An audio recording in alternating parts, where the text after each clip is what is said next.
네, 사회복지 실천 기술론 강의 시작하겠습니다. 학습 목표입니다. 사회복지사 1급 국가고시의 기출, 출제 경향을 파악할 수 있고 출제된 문항과 관련된 이론을 설명할 수 있습니다. 사회복지 실천 기술론 제2강 기출문제 해설과 풀이 시작하도록 하겠습니다. 1번입니다. 보헨의 다세대 체계 이론, 다세대 가족 치료 모델에 대한 설명으로 옳은 것을 모두 고른 것은 이렇게 이야기하고 있습니다. 옳은 것을 고르는 겁니다. 자, 보헨의 다세대 가족 치료의 특성은 가장 중요한 게 뭐라고요? 네, 자아 분화입니다. 자아 분화. 그래서 이 자아 분화에 대한 내용들하고 관련이 있어요. 자아 분화가 잘 되지 않으면 삼각화를 하기 시작을 합니다. 나하고 다른 사람하고의 관계 속에 다른 사람을 계속 끼어들게 하고 다른 사람이 나의 정서를 서로 공유하기를 원하고 그렇기 때문에 자아 분화 수준이 낮아지고 그렇게 되면 이 개입하는 기법, 보헨의 다세대 가족 치료에서는요, 어떤 개입을 하게 되느냐? 탈삼각화라는 것을 하게 됩니다. 자, 그랬을 때 서로 간에 어떤 그 정서적인 융합 이런 것이 이루어지지 않도록 서로 나는 나의 입장을 이야기를 하고 당신은 당신의 입장을 내가 또 따로 나눠서 이해하고 이런 것들을 가능하게 하는 거죠. 그렇기 때문에 나의 입장 취하는 것, I 포지션이라는 것을 또 이렇게 보헨의 다세대 가족 치료에서는 강조를 하게 됩니다. 자, 다세대에서 또 이야기하는 우리가 가장 먼저 떠올릴 수 있는 사정 도구가 뭐가 있죠? 가계도라는 것이 있습니다. 자, 가계도는 그래서 보헨의 다세대 체계 이론에서 나온 것으로 봐도 무방합니다. 자, 밑에 내용 살펴보겠습니다. 자, 기억, 자아 분화 수준이 낮은 부분은 자아 분화 수준이 낮다는 건 뭐예요? 다른 사람하고 계속 어떤 정서적인 융합을 이루려고 하는 거예요. 미분화에서 오는 자신들의 불안이나 갈등을 삼각관계를 통해 회피하려고 한다. 다른 사람을 계속 끼어들게 하는 거죠. 자, 가장 대표적인 예가 뭐냐? 부부싸움을 하는데 자녀를 계속 끼어들게 하는 것. 그것이 자아 분화의 삼각화의 가장 대표적인 예입니다. 자, 이 기억은 그래서 보헨의 다세대 체계 이론의 설명으로 옳은 것입니다. 맞는 거고요. 니은, 나 입장 취하기, 타인을 비난하는 대신 자신이 생각하고 느낀 바를 말하며 탈삼각화를 촉진한다. 네, 나의 정서 그리고 나의 생각을 명확하게 이야기를 함으로 인해서 탈삼각화를 촉진해서 자아분화 수준을 높이게 되는 거죠. 자, 그래서 이것도 보헨의 이론으로 맞는 설명이 되겠습니다. 자, 디귿. 가족 조각으로 가족에 대한 인식을 시각적으로 표현하고 이해하도록 돕는다라고 이야기하는데요. 이 가족 조각은요, 대표적으로 사티어의 경험적 가족 치료에서 사용하는 기법입니다. 그렇기 때문에 이것은 보헨의 다세대 체계 이론에서 활용하는 그런 기법이 아니에요. 그래서 이거 디귿은 틀린 것이 되고요. 리을, 자, 다세대 바로 가계도 여기에 나오게 되네요. 자, 이 가계도를 작성하고 해석하면서 가족의 정서적 과정을 가족과 함께 이야기한다라고 하는 것, 바로 보헨의 다세대 가족 치료, 다세대 체계 이론의 내용에 맞는 것이 되겠습니다. 그래서 이 정답은요, 기억, 니은, 리을이니까 3번이 되겠네요. 자, 2번입니다. 역설적 개입에 관한 설명으로 옳은 것을 모두 고른 것은 이렇게 이야기를 하고 있습니다. 자, 역설적 개입하면 여러분들은 제일 먼저 떠올리셔야 하는 게 전략적 가족 치료입니다. 왜? 전략적 가족 치료라는 것은요, 바로 우리가 어떤 가족의 문제를 해결을 하는데 정말 어떤 방법을 사용해서라도 어떤 전략을 써서라도 그 지금 당면한 문제를 해결을 할 수 있도록 하는 거예요. 그랬을 때 다양한 전략들을 개발해 내는데 그때 우리가 아주 재밌는 전략들을 개발해 냈는데 그 중에 대표적인 것이 바로 이 역설적 개입입니다. 그래서 전략적 가족 치료의 대표적인 기법, 역설적 개입이라는 것을 기억을 하시고 그 설명으로 맞는 것인지 한번 살펴보죠. 아래 보기들이. 기억, 가족이 변화에 대한 정이 클 때 사용할 수 있다라고 이야기를 합니다. 자, 전략적 가족 치료에서 대표적인 기법이라고 해서 이걸 무조건 사용하는 게 아니고요. 가족이 정말로 어떤 변화를 하는 거에 있어서 저항이 크고 나 이제 안 할래요. 내가 왜 이걸 해야 돼요? 이런 거를 할 때, 그리고 어떤 것도 잘 되지 않을 때, 그랬을 때 우리가 역설적 개입을 활용을 하게 되는 겁니다. 자, 역설적 개입의 가장 큰 특징이 뭐냐?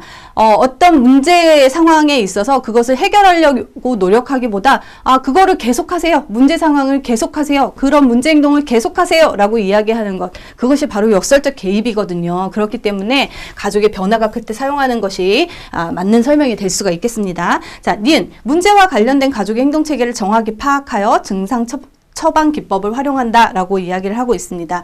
네, 그렇습니다. 가족의 문제행동 체계를 정확히 파악하고 정확히 무엇이 문제인지를 알고 거기에 맞춰서 증상을 처방을 해야 되는 거죠.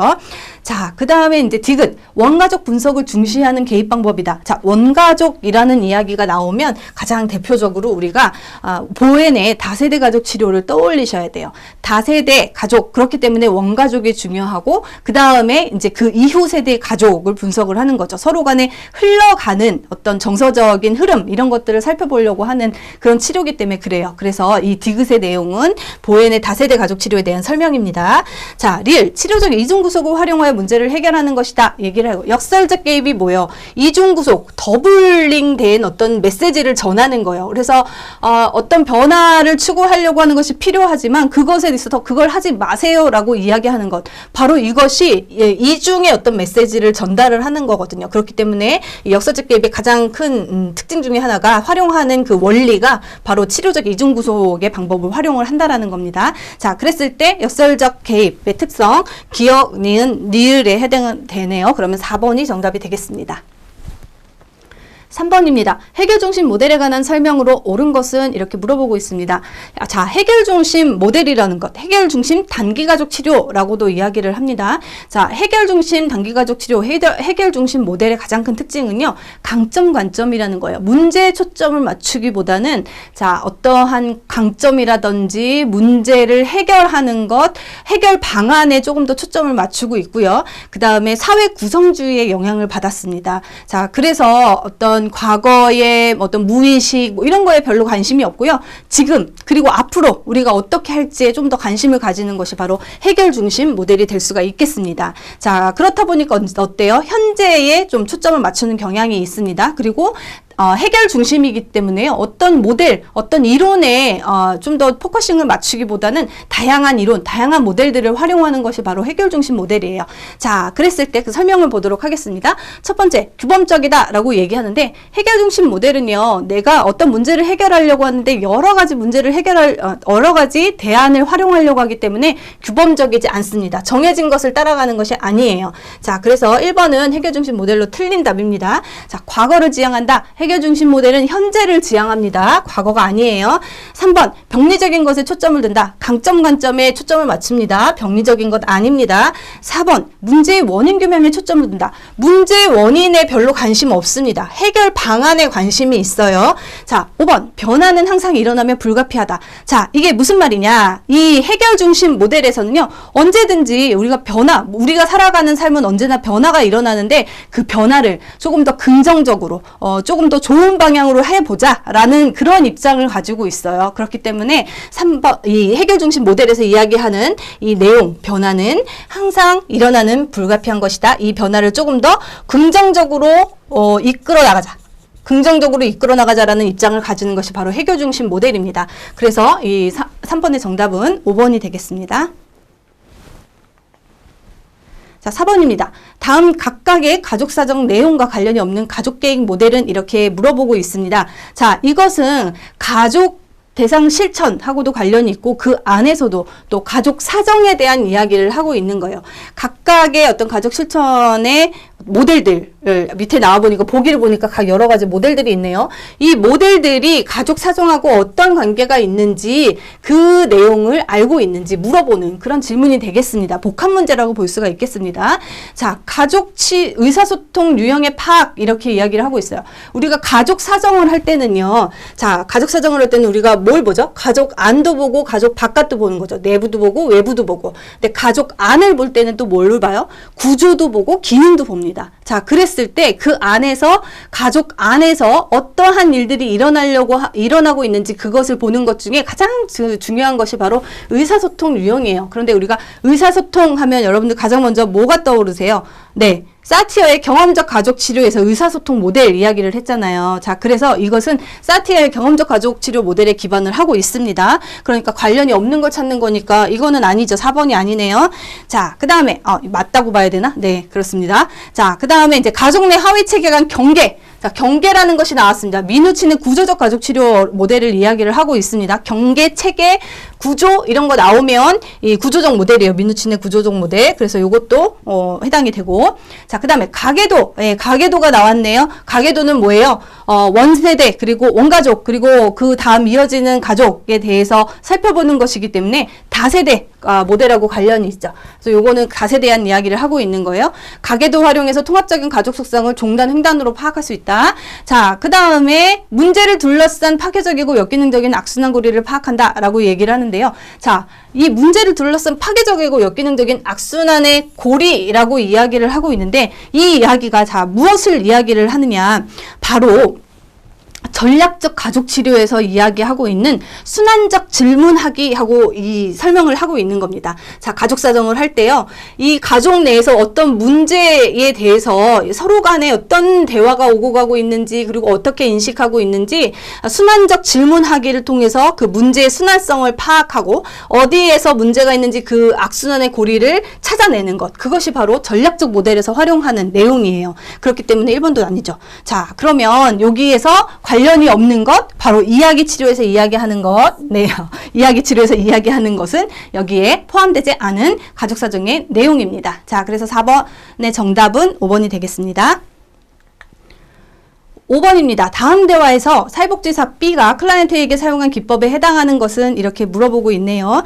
자, 어떤 내용인지 보기를 보죠. 저는 조그만 어려움이 있어도 쉽게 좌절하는 사람이에요. 이렇게 얘기를 해요. 나는 좌절하는 사람이에요. 이렇게 얘기를 하고 있네요. 자, B, 이 사회복지사가 이야기를 합니다. 좌절감이 당신으로 하여금 새로운이라는 것을 방해하네요. 어때요?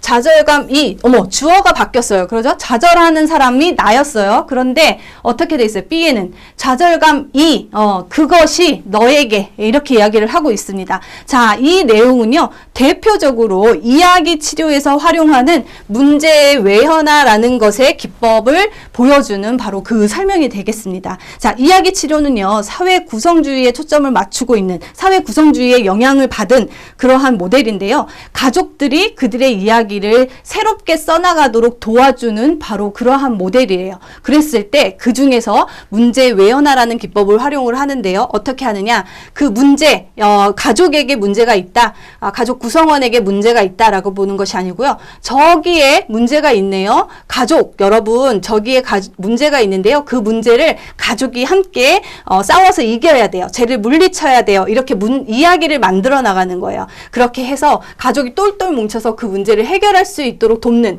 그러한 모델을 우리가 이야기 치료 모델이라고 하고, 거기서 활용하는 것이 문제의 외연화라고 이야기를 하고 있습니다. 자, 그래서 5번의 정답은 1번이 되겠습니다. 네, 6번입니다. 사회적 목표 모델의 설명으로 옳은 것을 모두 고른 것은, 자, 이렇게 나오니까 굉장히 저게 뭐지? 사회적 목표 모델이 뭐지? 이렇게 깜짝 놀라실 수 있는데요.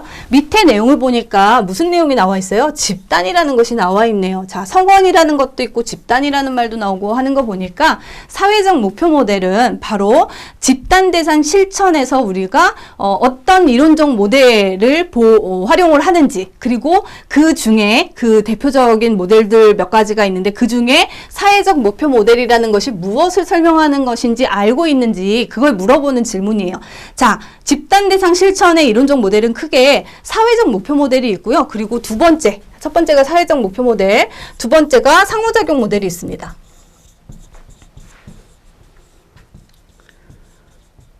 자, 그 다음에 세 번째가 치료 모델이 있어요.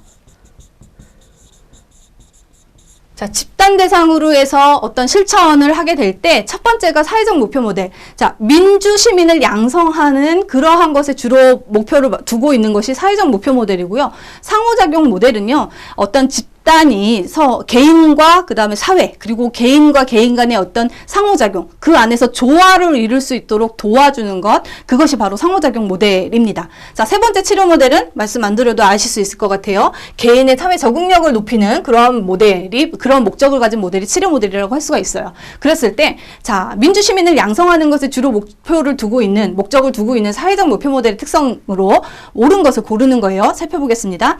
집단 지도자는 중재자 역할을 주로 주로 수행한다. 자, 집단 지도자는요, 이 사회적 목표 모델에서 중재자 역할을 하지 않습니다. 모델링으로서 어떤 민주시민을 양성할 수 있도록 돕는 역할을 하지만 이 중재자 역할은요, 상호작용 모델에 해당하는 내용입니다. 자, 개인과 사회 그리고 개인과 개인 간에 서로 상호작용을 잘 할 수 있도록 중재하는 역할이 바로 집단지도자의 역할이게 상호작용 모델이에요. 자, 그렇기 때문에 기억의 내용 틀린 것이 되고요. 니은, 성원 간 상호 원조체계 구축이 주요 초점이다. 상호 원조체계 뭐예요? 상호작용 모델이죠. 자, 디귿, 성원의 행동변화에 초점을 두고 구조화된 개입을 한다. 행동변화를 촉구하는 것. 자, 치료 모델의 특성입니다. 디귿도 틀리고요. 리을, 집단의 민주적 절차와 과정이 중시된다. 자, 민주시민을 양성하는 것이 목적이기 때문에요. 이렇게 민주적 절차, 과정이 중시될 수밖에 없겠죠. 그래서 사회적 목표 모델은 리을이 정답이 되겠습니다. 이 설명으로서는. 그래서 답은요, 4번이 되겠네요. 7번입니다. 자, 토스랜드와 리바스가 부류한 집단 유형 중 다음 설명에 해당하는 것은 이렇게 물어보고 있습니다. 자, 집단 대상 실천을 할 때 집단은 크게 두 가지로 구분을 하고 있습니다. 특히 이렇게 토스랜드와 리바스가 집단 유형을 구분한 것이 주로 시험에 나오는데요. 첫 번째가 바로 치료 집단, 그리고 두 번째가 과업 집단입니다. 인간 행동과 사회 환경에서 설명하는 집단의 유형하고 조금 다른데요. 자, 토스랜드, 리바스가 나오면 저걸 기억을 하셔야 돼요. 첫 번째가 치료, 두 번째가 과업. 자, 그랬을 때 설명 보도록 하겠습니다. 비슷한 유형을 경험한 사람들로 집단을 구성한다 라고 이야기를 하고 있어요. 유사한 사람들, 비슷한 사람들. 자, 이랬을 때 이제 치료인지 과업인지 좀 헷갈리고 있죠. 자, 그럼 두 번째를 보도록 하죠. 유대감 형성이 쉽고 자기개방성이 높다. 자기개방성이 높다라는 것. 자, 또 밑에 거 보겠습니다. 상호 원조하면서 대처 기술을 형성하도록 돕는다. 상호 원조를 하고 대처 기술을 형성하도록 돕는다라고 하는 거 보니까 과업 집단은 아닌 것 같습니다. 그렇죠? 서로 그리고 비슷한 문제를 경험한 사람들이 모이고 이런 게 아니죠. 과업 집단은요, 여러분들 그야말로 일을 하는 집단이에요. 그래서 우리가 예를 들면 뭐 사례회의를 해서 어떤 문제를 해결하려고 하는 것, 내 문제가 아니에요. 비슷한 문제를 경험한 사람들이 아니고 다른 사람의 문제를 해결하기 위해서 일을 하는 거죠. 아니면 이사회나 아니면 위원회, 이런 것들이 이 과업 집단의 예시로 나오고 있어요. 자, 치료 집단 안에 우리가 밑에 나와 있는 이런 내용들이 있습니다. 치료 집단 안에, 자, 교육 치료 집단, 여기서 말하는 치료, 여기 테라피라고 하는데 이거를 우리가 치유 집단이라고도 이야기를 해요. 여기서 말하는 치료는요, 트리트먼트라는 치료입니다. 자, 큰 틀에서 트리트먼트라는 그룹 안에 이 테라피라는 치유 집단이 하위에 포함이 되는 겁니다. 요 내용들이 바로 이 치료 집단 안에 포함되는 하위예요. 그랬을 때 비슷한 문제를 경험한 사람들로 집단을 구성한다라는 것, 그 다음에 또 특성이 유대감 형성이 쉽고 자기개방성이 높다. 상호 원조를 한다라는 것이 어떻게 보면 가장 좀 대표적인 특성으로 보여지고 있네요. 서로가 서로를 돕는 그러한 특성을 가지는 집단은요, 밑에 쭉 내용을 보시면요, 네, 가장 큰 주요한 특징으로 지지 집단이 될 수가 있어요. 지지 집단은요, 서로가 서로를 돕는, 그래서 서로의 대처 기술을 향상시킬 수 있도록 돕는 그러한 집단이 바로 이 지지 집단의 특성이라고 할 수가 있겠습니다. 나머지는 조금 클라이언트보다는 사회복지사들의 역할이 좀 더 강조되는 그러한 집단 유형의 특성이 될 수가 있겠습니다. 가업 집단은 빼고, 그렇죠? 자, 됐습니다. 7번의 정답은 4번이 되겠습니다. 8번입니다. 다수의 지도자가 집단을 진행할 때 클라이언트가 공동 지도력으로부터 얻을 수 있는 것은 이렇게 물어보고 있습니다. 자, 여기도 집단이라는 말이 나오네요. 집단 대상 실천에서, 자, 무슨 말이냐? 집단 지도력에 대한 설명을 하고 있습니다. 집단 지도력은 집단을 사회복지사가 어떻게 잘 이끄냐, 어떻게 역동적으로 움직이게 하느냐라는 것하고 관련된 건데요. 특히 여기서 물어보고 있는 건 뭐예요? 공동지도력이라고 이야기를 합니다. 공동지도력은요, 사회복지사가 집단을 이끌어낼 때 한 명이 아니라 2명 이상이 하는 것을 우리가 공동지도력이라고 이야기를 합니다. 자, 그랬을 때, 자, 어떠한 장점이 있는지 그거를 물어보는 거예요. 한 사람이 아니라 두 사람이 집단을 움직일 때 어떤 장점이 있을까? 이것을 물어보는 겁니다. 첫 번째, 이 클라이언트가 공동지도력을 얻을 수 있는 것 이렇게 물어보고 있는데요. 자, 첫 번째는 소진 예방이죠. 소진 예방? 아, 이거는 클라이언트가 얻을 수 있는 장점이 아니죠. 소진은 뭐예요? 사회복지사, 실천가가 얻는 장점입니다. 한 사람보다는 두 사람이 일하는 게 쉽겠죠. 자, 역전이 방지. 네, 이 역전이 방지도요. 클라이언트보다는 사회복지사가 얻는 어떤 장점이에요. 자, 이 클라이언트가 얻는 장점이라고 만약에 우리가 좀 그래도 억지로 맞춘다면 뭐가 될까요? 역전이가 아니라 전이는 될 수 있어요. 그런데 이제 그거는 안 맞는 말이고, 자, 역전이 방지라고 하면은 사회복지사가 클라이언트에게 과거에 내가 경험했던 어떤 사람의 정서를 느끼게 되는 것, 이런 것들을 우리가 역전이라고 하는데요. 그렇게 됐을 때 다른 사회복지사가 그거를 좀 인지하고 그것을 발견해내고 또 서로 간에 역전이 되지 않도록 도와줄 수 있기 때문에 이 역전이 방지라는 것도 이 공동 지도력으로 사회복지사들이 얻을 수 있는 장점이 되겠죠. 그 다음에 지도자의 전문적 성장을 도모할 수 있고, 자, 이것도 마찬가지로 사회복지사들이 얻는 장점입니다. 초보 진행자 훈련에 유리하고, 진행을 잘하는 사람하고 그 다음에 뭐 실습생이라든지 이런 사람들이 같이 들어갔을 때 이 초보 진행자들의 훈련을 할 수 있게 되는 거죠. 이것도 역시 사회복지사의 장점이에요. 자, 그랬을 때 1번에서 4번까지는 공동 지도력으로 사회복지사들이 얻는 혜택이에요. 그랬을 때 5번 다양한 갈등 해결 방법을 모델링할 수 있다라고 이야기를 합니다. 자, 이게 무슨 말이냐? 클라이언트가요. 자, 이 어떤 공동 지도력을 가진 집단 지도자가 둘이 이 어떤 프로그램을 진행을 할 때, 조그맣게 어떤 갈등이 생길 수도 있고, 어떤 의견의 충돌이 있을 수 있잖아요. 그런데 그 과정에서 두 명의 사회복지사가 어떻게 그 갈등을 해결해 나가는지 그 모습을 클라이언트가 보면서 모델링을 할 수 있다라고 하는 그러한 내용입니다. 그렇기 때문에 이 내용은 바로 클라이언트에게 장점이 되는 내용이라고 할 수가 있겠습니다. 그래서 8번의 답은 5번이 되겠습니다. 9번입니다. 집단 성원의 주도성이 높은 것부터 순서대로 나열한 것은 이렇게 얘기를 하고 있습니다. 자, 이건 역시 토스랜드와 리바스 집단 유형에서 나오는 그러한 이 보기를 보시면 거기서 나오는 치료 집단의 내용들로 보이죠. 자, 여기서 말하는 치료는 트리트먼트. 자, 그리고 그 밑에 있는 것은 테라피, 치유 집단에 해당이 될 수가 있겠습니다. 자, 그랬을 때 이렇게 밑에 있는 것, 주도성이 높은 것부터 순서대로 나열한다라고 하면 클라이언트가 얼마나 자기가 주도적으로 집단 성원들이 주도적으로 집단을 움직일 수 있느냐 하고 관련이 있는데요.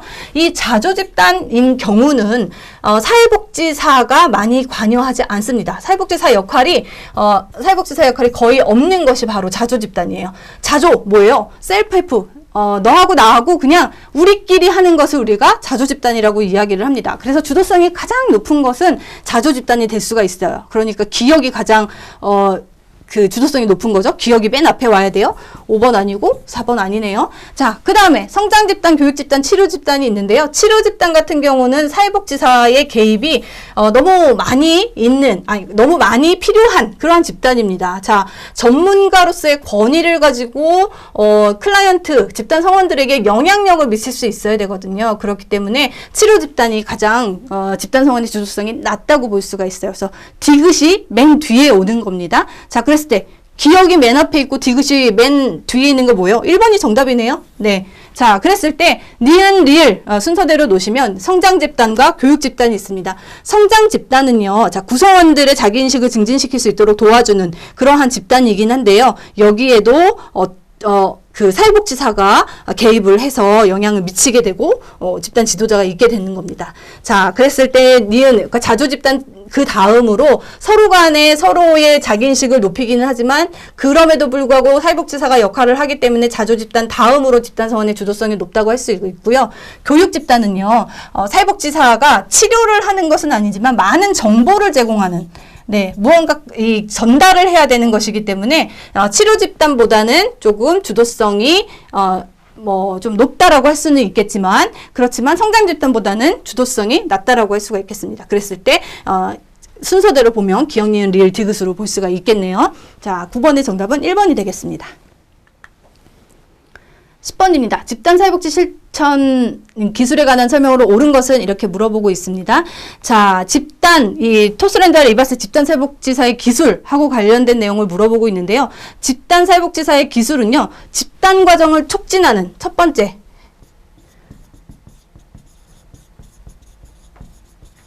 집단 과정 촉진 기술이 필요하고, 두 번째는 자료 수집, 그리고 사정하는 기술이 필요해요. 그 다음에 세 번째는 행동 기술이 필요합니다. 자, 뭐냐. 집단사회복지사는요, 집단에서 역동성을 발휘할 수 있도록 집단과정을 촉진하고, 그 다음에 집단에 있는 여러 가지 내용들 자료를 수집해서 분석하고, 사정할 수 있어야 돼요. 그리고, 어떤 목표를 달성할 수 있도록 행동을, 촉진시키는 그런 기술들을 활용할 수 있어야 되는 거죠. 그랬을 때 밑에 내용 설명 살펴보겠습니다. 집단과정의 명료화 기술은 성원들이 어떻게 상호작용하고 있는지 인식하도록 돕는 기술이다. 네, 이 명료화 기술은 집단과정 촉진 기술에 해당이 되는 내용이에요. 그래서 요 설명으로 맞는 것이라고 볼 수가 있겠습니다. 2번, 사회복지사와의 의사소통을 집단 성원들 간의 의사소통보다 중시해야 된다. 이것도 필요에 따라서는 그럴 수가 있어요. 그렇지만 이 집단 과정에서 처음부터 끝까지 이렇게 되는 것은 아닙니다. 초기에는 이럴 수는 있지만 시간이 가면서는 집단 성원들 간 의사소통을 또 강화해야 될 필요도 있습니다. 그렇기 때문에 이 내용은 틀린 내용이 되겠고요. 자, 사회복지사는 특정한 집단 과정에 선택적으로 반응해서는 안 된다라고 얘기하는데, 때로는 선택적으로 반응을 해서 집단이 목표를 달성할 수 있도록 이끌어 나가는 것도 좀 필요합니다. 그렇기 때문에 3번도 좀 바른 설명은 아니라고 볼 수가 있겠어요. 자, 4번. 직면은 집단 초반에 집단 초반이 걸리네요. 자, 직면은요, 서로 라포가 형성이 되었을 때 가능한 겁니다. 구성원의 참여를 촉진하는 기술이다라고 이야기를 하고 있는데, 자, 초반에 하는 거 아닙니다. 자, 집단의 목표는 집단 과정을 통해 성취하면 되므로 처음부터 설명할 필요는 없다. 그렇지 않습니다. 집단의 목표는요, 명확하게 처음에 집단을 구성하고 나서 설명을 해줘야 됩니다. 물론 서로 간에 목표를 수정하고 서로 만들어 나갈 수는 있어요. 조금씩 바꿀 수는 있어요. 그렇지만 처음에 우리가 이 집단이 왜 만들어졌는지, 어떤 목표를 달성할 건지 명확하게 이야기를 해줘야 되는 거예요. 그래서 5번은 틀린 내용이 되겠습니다. 10번의 정답은 1번입니다. 11번입니다. 집단 사회복지 실천에서 하위 집단에 관한 설명으로 옳은 것을 모두 고른 것은 이렇게 물어보고 있습니다. 자, 집단 사회복지 실천에서 하위 집단, 우리가 집단을 운영하다 보면 그 밑에 하위 집단이 생길 수가 있어요. 그랬을 때 이 하위 집단을 어떻게 우리가 만질 것인지, 어떻게 해결할 것인지와 관련이 있는 겁니다. 자, 집단 초기 단계에 나타나 집단 응집력을 촉진한다라고 이야기를 하는데요. 이 하위 집단은요, 집단 초기 단계에 나타나지 않습니다. 집단 초기 단계는 잘 드러나지 않다가 뒤에 나중에 조금 시간이 지나면서 드러나게 되는 것이죠. 그러니까 요거는 틀린 내용이 되겠습니다. 자, 니은 정서적 유대감을 갖게 된 집단 구성원 간에 형성된다. 그렇죠. 서로 간에 그 안에서 서로 간에 친해지면 이런 하위 집단이 생겨나게 되는 것이죠. 디귿 적게는 한 명에서 많게는 다수로 구성된다. 자, 하위 집단이라는 것은 한 명으로 구성이 되는 게 아닙니다. 적어도 2명 이상은 돼야 되는 거죠. 자, 그 다음에 소시오메트리를 통해 측정 가능하다. 네, 그렇습니다. 집단을 사정하는 도구로 소시오메트리를 통해서 이 하위 집단이 어떻게 구성되고 있는지 관계를 살펴봄으로써 알 수가 있게 되는 것이죠. 그렇기 때문에 정답은 니은, 리을 2번이 되겠습니다. 12번입니다. 집단 사정이 개별 성원, 그리고 전체 집단 외부 환경 차원에서 수행될 때 전체 집단 사정에 해당하는 것을 모두 고른 것은 이렇게 이야기를 하고 있습니다. 자, 집단 사정은요, 이 크게 구분을 나눌 수가 있는데, 첫 번째는 발달 단계, 집단이 발달하는 단계별로 초기, 중기, 종결별로 우리가 사정을 할 수가 있고요. 그리고 두 번째 우리가 영역별로, 집단 영역별로 사정을 할 수가 있는데, 그것이 첫 번째가 개별 성원, 그리고 두 번째가 전체 집단, 세 번째가 외부 환경입니다. 자, 그랬을 때 이 집단 전체로서의 집단을 사정하는 것의 어떤 그 특징으로 뭘 보는지 살펴보는 거죠. 기억, 집단을 인가하고 지원하는 기관의 목표. 자, 이 집단을 지원하고 인가하고 지원한다라고 하는 건요, 이 기관이라는 차원은 이 집단 그 자체로를 사정하는 것이 아니고요. 집단의 외부 환경인 거죠. 예. 이 집단이 운영되고 있을 때 그 집단을 지원하는 기관이거든요. 그렇기 때문에 이건 환경에 해당이 됩니다. 그러니까 이거는 뭐 틀린 것이 되겠네요. 니은, 하위 집단의 형성. 네, 그렇죠. 이 집단 내에서 어떤 하위 집단이 형성되고 있는지를 궁금해하는 것. 그것을 우리가 집단 사정 안에 포함이 되는 겁니다. 디귿, 집단 구성원의 변화와 성장. 구성원이라고 하는 것은 개인에 대한 사정이죠. 집단 내 상호작용 방식. 네, 집단 내에 어떠한 상호작용이 움직이는 것을 보냐, 이것이기 때문에 리을은 전체로서의 집단을 사정하는 것에 포함이 됩니다. 그래서 정답은 니은, 리을 3번이 되겠습니다. 13번입니다. 다음을 문제중심 기록의 SOAP 순서대로 배치한 것은 이렇게 물어보고 있습니다. 자, 이것은요, 무엇을 물어보고 있는 것이냐? 사회복지 실천에서 기록하고 관련된 겁니다. 그 중에서 기록, 첫 번째, 과정을 기록하는 것이 있고요. 그리고 요약 기록이 있습니다. 그리고 세 번째가 바로 이 문제중심 기록입니다. 자, 이 문제중심 기록도 크게 두 가지로 구분을 할 수가 있는데요. 문제를 목록화하는 것이 있고, 첫 번째, 문제를 목록화하는 것이 있고, 두 번째가 진행을 기록하는 것이 있습니다. 문제를 어떻게 해결해 나가는지 그 진행을 기록하는 것이 있는데 바로 이 SOAP가 이 진행 기록에 해당이 되겠습니다. 자, 그랬을 때 그 내용이 어떤지 보는 거예요. 기억, 질문에만 겨우 답하고 눈물을 보며 시선을 제대로 맞추지 못한다 라고 이야기를 하는데 요거 뭐예요? 내가 관찰한 거죠. SOAP에서 S는 주관적인 어떤 정보, 그리고 O는 객관적인 정보, A는 사정, P는 계획에 해당이 되거든요. 그것을 접목해서 한번 기억 니은 디귿을 보겠습니다. 질문에만 겨우 답하고 눈물을 보이며 네, 시선을 제대로 맞추지 못한다. 관찰한 거죠. 그렇기 때문에 이거는 객관적인 정보에 해당이 됩니다. 저는 네, 따옴표가 붙었네요. 저는 이 문제를 해결할 수 없어요. 저를 도와줄 사람도 없고요. 네, 주관적인 정보에 해당이 됩니다. 자, 우울증 검사와 욕구에 따른 인적 물적 자원 연결이 필요하다. 무엇이 필요하다. 무엇을 해야 한다. 라고 하는 것 뭐예요? P, 계획에 해당이 되고요. 자기 효능감이 저하된 상태로 지지차기가 빈약하다. 자, 이 어떤 욕구를 그대로 보여주는 것. 이것이 문제다라고 보여주는 것. 그렇기 때문에 사정의 결과, 즉 A라고 할 수가 있겠습니다. 그러면 SOAP니까 어때요? 니은이 먼저고. 자, 봅시다. 니은이 먼저고. 그 다음에 기억, 리을, 디귿이 되겠네요. 자, 정답은 4번입니다. 14번입니다. 단일 사례 설계에 관한 설명으로 옳지 않은 것은 이렇게 물어보고 있습니다. 자, 사회복지 실천의 평가하고 관련된 겁니다. 자, 이랬을 때 여러분들이 단일 사례 설계는 또 어디서 나오죠? 네, 조사론에서 나옵니다. 조사론에서 유사실험 설계, 단순 시계열 설계, 그 중에서 단일 사례 설계는 한 개 사례에 해당한다는 것, 그것이 특징이 있습니다. 자, 1번, 개입 이후에 기초손자료를 수집할 수 있다라고 이야기를 하고 있습니다. 이거 맞는 말이죠. 자, 뭘 보면 알 수가 있어요. ABA, ABAA, AB, A, 이런 반전 설계하고 관련된 것이 들어갔을 때, 이 기초선자료를 개입 이후에 기초선자료를 수집할 수 있게 되는 거죠. A 다음에 A가 바로 기초선을 의미를 하는데, 그 다음에 B가 되는 것이고, 개입 이후에 또 A가 다시 나올 수 있게 되는 것 가능합니다. 2번, 다수의 클라이언트의 변화를 점검할 수 있다. 이거는 다중 기초선 설계에 해당하는 설명입니다. 그래서 이것도 맞는 것이고요.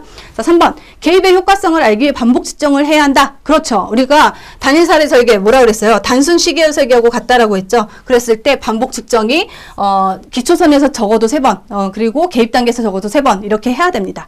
자, 그 다음에 4번, 측정 지수에는 긍정적 지표, 부정적 지표가 있다. 맞습니다. 자, 이런 경우 뭐예요? 무엇을 통해서 우리가 평가를 할 거냐 하고 관련이 된 건데, 우울증 같은 경우는 부정적 지표에 해당이 되겠죠. 그 다음에 긍정적 지표는 자존감 이런 것들이 여기에 해당이 될 수가 있겠습니다. 자, 그랬을 때 4번도 맞는 답입니다. 5번, 개입 과정에서 개입의 강도나 방식을 바꿀 수 없다라고 얘기를 하는데, 아니요, 그렇지 않습니다. 자, 개입 과정에서 개입의 강도, 방식을 바꿀 수 있고요. 그랬을 때 우리는 이것을 다중 요소 설계라고 이야기를 합니다. 자, 그렇기 때문에 정답은 틀린 것 5번이, 틀린 것 찾는 거니까 5번이 정답이 되겠습니다. 15번입니다. 다음 사례에 해당하는 단일 사례 설계 유형은 이렇게 물어보고 있습니다. 자, 살펴보기죠. 노인복지관 사회복지사가 어르신들의 우울감 개선 프로그램을 계획했다. 자, 프로그램 시작 전에 참여하는 어르신들의 심리검사를 했고 2주간의 정서지원 프로그램 실시 후 변화를 측정했다. 일주일에는 같은 어르신들을 대상으로 2주간의 명상 프로그램을 진행해서 우울감을 개선했다. 이렇게 얘기를 하고 있네요. 자, 보면은 자, 기초선과 그리고 개입 이것의 차이를 보셔야 돼요. 그랬을 때 그 내용을 한번 살펴보도록 하겠습니다. 처음에 자, 어르신들의 심리검사를 했고, 자, 이것이 바로 A에 해당하는 겁니다. 기초선에서 어떤 측정을 하게 된 거죠. 그리고 2주간의 정서지원 프로그램을 실시했고, 이것이 이제 B, 개입이 들어가게 된 거죠.